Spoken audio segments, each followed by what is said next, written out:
All right, so the world certainly lost a great baseball man in Bobby Winkles, who passes away at the age of 90 this weekend. May you rest in peace. I'm Matt Levine, welcoming you right here to the 954sports.com YouTube channel. Thanks for paying a visit, stopping by, maybe checking out this video as well as one of the others in the library of videos. Certainly hope you're having a great weekend, enjoying your Sunday.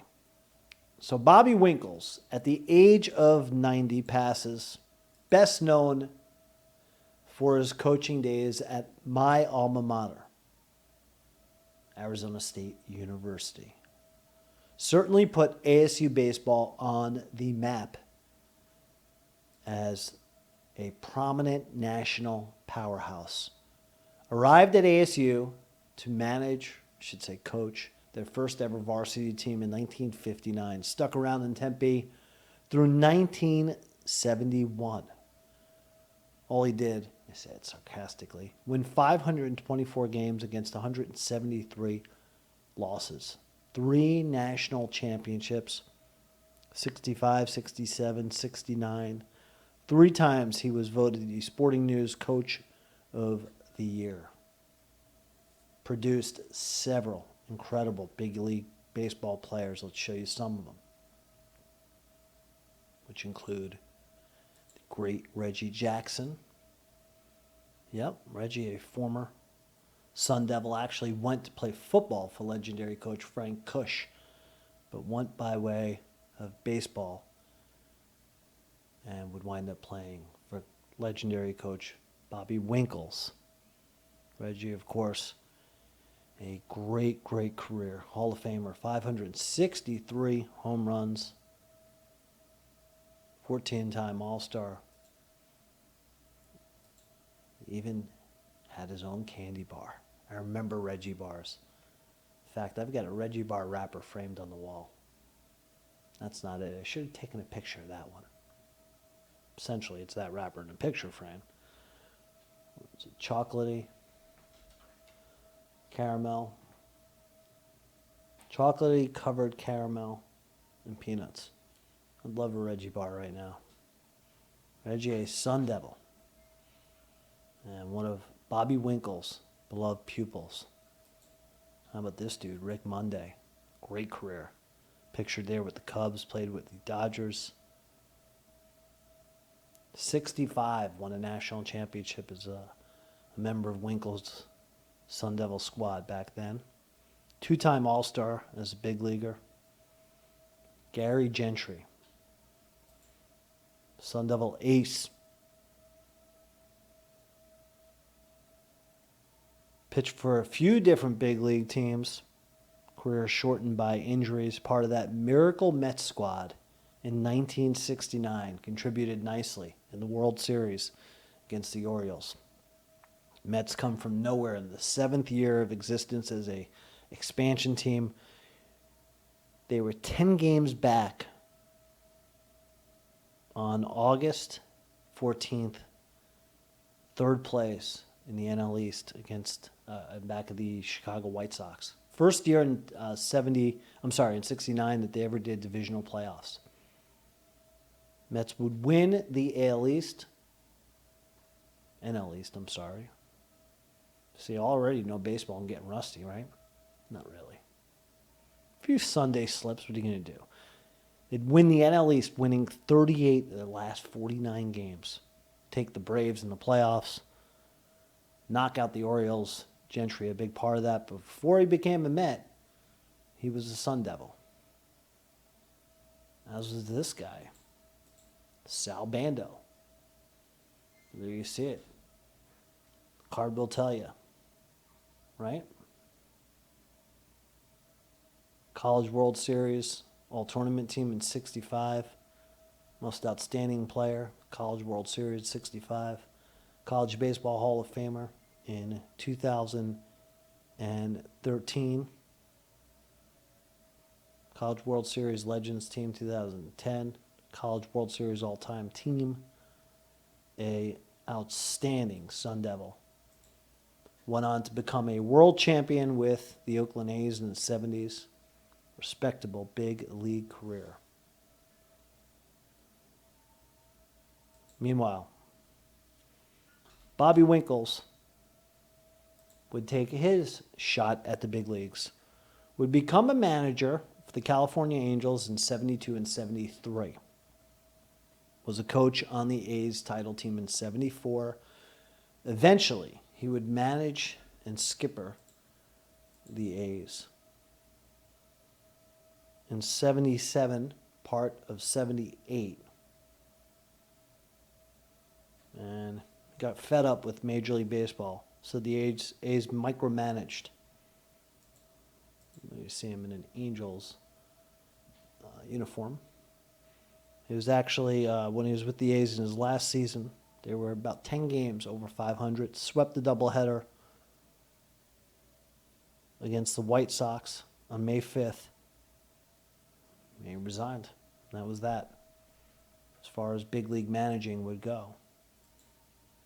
He would go on to become a part of the Montreal Expos organization in a variety of capacities. You see him there with the big cat. I love that guy. He's coaching Andres Galarraga. Great first baseman. Agile for a big dude, hence the nickname Big Cat. Could hit. Man, could he hit.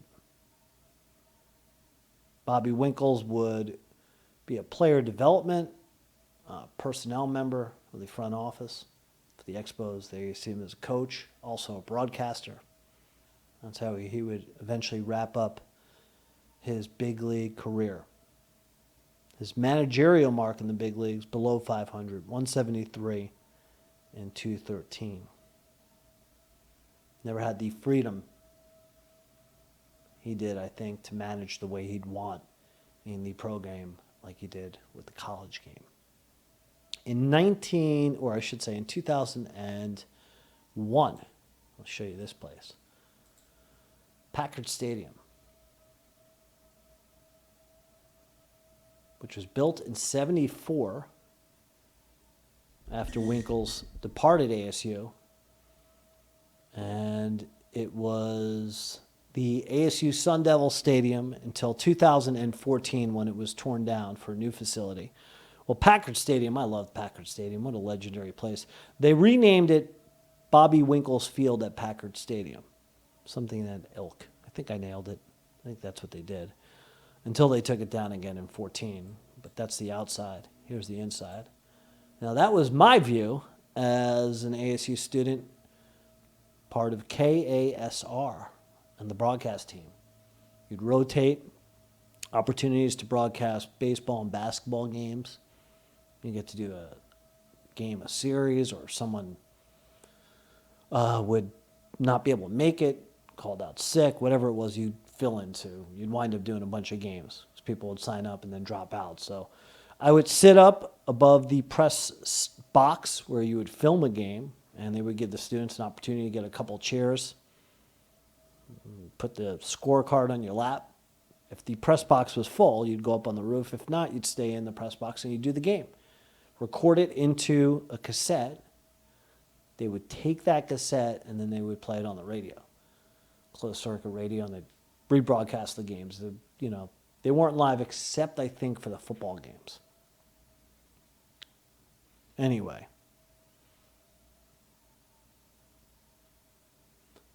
Bobby Winkles, big part of ASU sports history, Sun Devil history, Arizona State University history. Good man. Made that program into something special. ASU had some really great coaches, take over. Jim Brock took over for Bobby Winkles, and he coached midway through my career as a student until 94. And he passed away at the age of 57 because of colon cancer. He had managed 2 national championship teams, and then they had Pat Murphy come in from Notre Dame. He would coach from 95 to, I want to say 2013, something like that. Got the program embroiled in an investigation, and that was the end for Coach Murphy. Never coached a national championship. He coached ASU's baseball team to 4 World Series appearances. ASU, a predominant college baseball power. I loved watching their baseball games, broadcasting them. It was a pleasure. It was basically AAA level baseball on the collegiate level. You won't find better college baseball than what the Pac-12 has to offer, formerly the Pac-10 when I was at ASU. But the man coached a ton of big leaguers. I just showed you a handful. Coached national championship teams, made ASU a staple as a powerhouse in college baseball. Also gave back to the community. He's a beloved legend in what they call the Valley of the Sun there in Tempe, Arizona. My condolences to his family. And certainly a great baseball man has departed planet Earth. This is a quote from Bobby Valentine, who's from my hometown of Stamford, Connecticut. We've got to meet Bobby V several times and interview him. Cool guy. Another great baseball man. Saying in that quote there, a great baseball man, ASU and Cal, Angels, first modern day college coach to go straight to the MLB, had one platform, speed up the game. Too bad the leaders didn't follow him. Interesting. Rest in peace, Bobby. And again, that's from Bobby Valentine, who played for Winkles in 1973, right after he had left ASU with the California Angels, formerly the California Angels, who are now the Los Angeles of Anaheim Angels, right? So there you have it. So again, rest in peace, Bobby Winkles. I want to wish you all a great Sunday. I'm Matt Levine for 954sports.com and the YouTube station saying so long.